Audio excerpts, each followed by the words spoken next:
साल का शरीर का अंत हुआ और कुशीनगर में उन्होंने महापरिनिर्वाण प्राप्त किया, वो भी यही दिन था।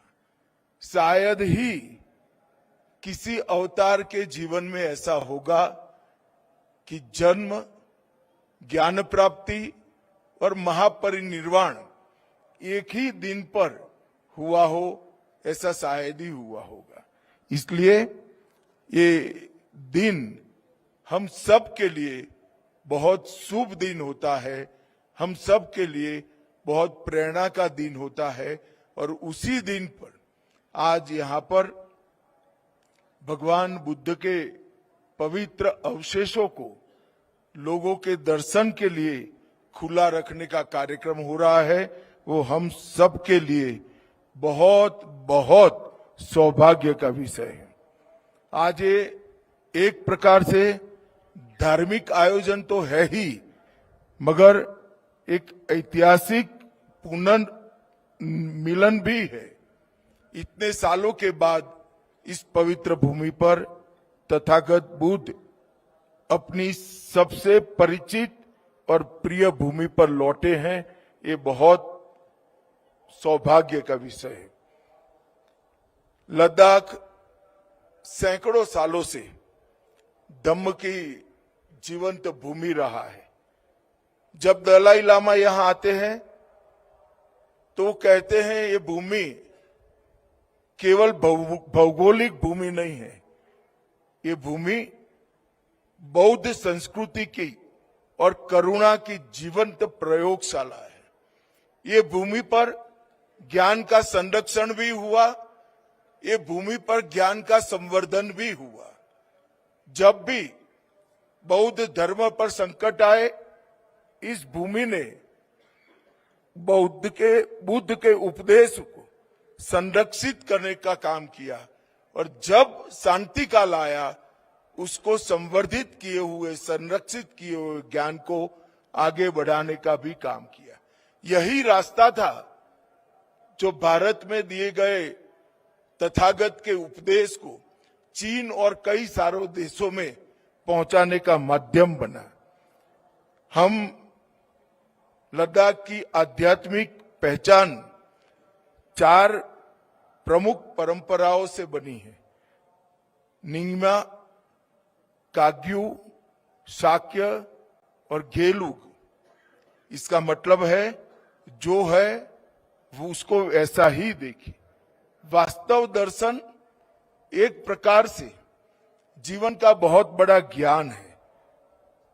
दूसरा, गुरु की कृपा और निरंतर आत्मचिंतन, ध्यान ही मुक्ति का द्वार है।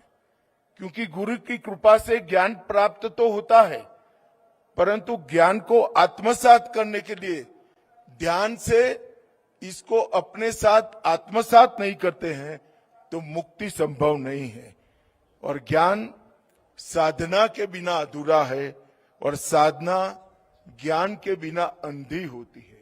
तो साधना और ज्ञान का मिलन ही सही रास्ता है। और सबसे अंत में ये सब होने के बाद नैतिक अनुशासन नहीं है तो कभी प्रज्ञावान जीवन बन ही नहीं सकता है।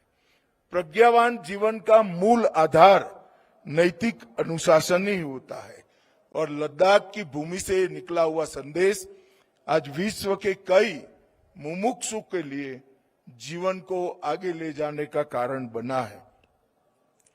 लद्दाख में इन पवित्र अवशेषों की उपस्थिति हमें याद दिलाती है कि भारत की सभ्यता हजारों वर्षों से शांति और सह-अस्तित्व का संदेश देती आई है।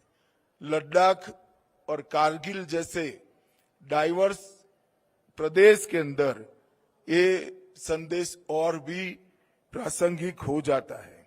ये विरासत आज भी हमें कहती है कि संघर्ष और अशांति के बीच शांति और करुणा का मार्ग ही समाधान हमें दे सकता है।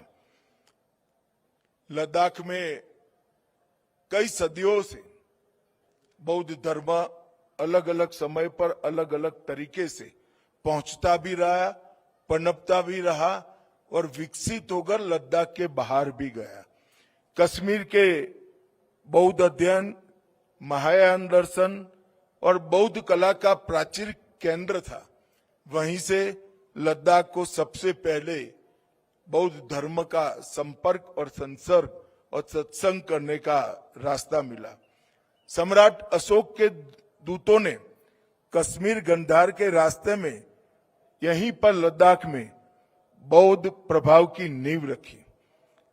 दूसरा चरण आया कुषाण काल में, लगभग पहली और तीसरी ईसा की सदी में महायान बौद्ध धर्म का उत्कर्ष और उसका विकास लद्दाख तक पहुंचा और कई प्राचीन स्तूप, चट्टानी बौद्ध प्रतिमाएं, खारोष्ठी, ब्राह्मी अभिलेख इस बात के साक्षी है कि इस काल में भी यहाँ पर बौद्ध धर्म आगे बढ़ा।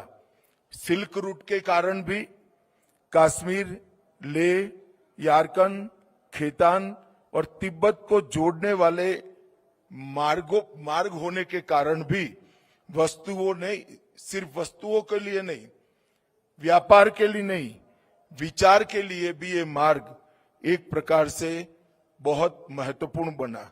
भिक्षुओं के लिए पांडुलिपियां, कला शैलियां, जिनके साक्ष्य शिलालेख, मणिदीवारें, स्तूप और बौद्ध शैल कला में यहाँ पर उपस्थित मिलते हैं। चौथा चरण तिब्बती प्रभाव का आया 7वीं और 10वीं सदी में। महायान और वज्रयान परंपराएं तिब्बत से लद्दाख पहुंची और समृद्ध हुआ यहाँ पर तथागत का संदेश। और निर्णायक योगदान रिंचेन जांगपो 10वीं और 11वीं सदी में आया, जब संस्कृत ग्रंथों का तिब्बती भाषा में अनुवाद हुआ। 108 मठों की स्थापना हुई, अलची मठ की स्थापना हुई और बौद्ध धर्म को संस्थागत और स्थायी स्वरूप दिया गया। मित्रों, आज भी पूरे दुनिया में जहां जहां बौद्ध परंपरा है, लद्दाख से संवर्धित हुआ एक ज्ञान बहुत महत्वपूर्ण माना जाता है। आज ये पवित्र अवशेष यहाँ पर आए हैं, तब मैं एक बात कहना चाहता हूं। महायान बौद्ध साहित्य में कहा गया है, पवित्र अवशेषों का दर्शन करने का सौभाग्य जब मिलता है, तब बुद्ध का ही दर्शन करने का सौभाग्य मिलता है। और आज इतने लंबे समय के बाद लद्दाख की जनता को स्वयं बुद्ध का दर्शन करने का सौभाग्य मिल रहा है। मैं आप सभी को बहुत बहुत इसके लिए शुभकामनाएं देना चाहता हूं।